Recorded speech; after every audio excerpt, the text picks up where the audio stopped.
How do we explain the origin of evil in this world? If it's true, as the Catechism has already said, that our natural tendency is to hate God, where did that come from? There are, everywhere we look, there are signposts in our world that point to something far greater, that point to a world far better than what we live in. You might experience that stirring in your soul when you stand in the presence of something that is truly beautiful, so much so that it takes your breath away. Or maybe it's the longing in your heart that you carry for justice to be done in the world, in your life or in the broader community of which you're a part.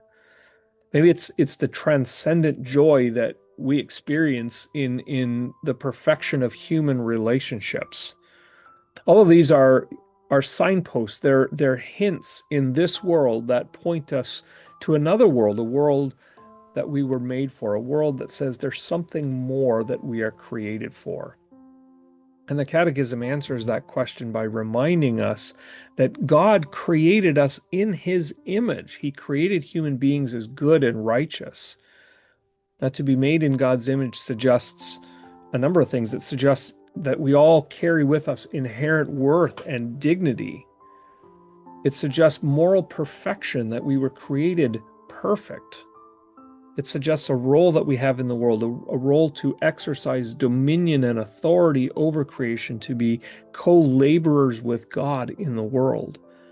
And it suggests a purpose. It suggests that we are made to love and serve and enjoy God forever. So the question is then, what went wrong?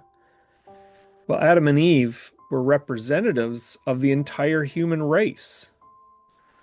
And when Adam and Eve decided to overrule God and to make their own choices about right and wrong, they aligned themselves against God. And in doing so, they aligned the entire human race against God.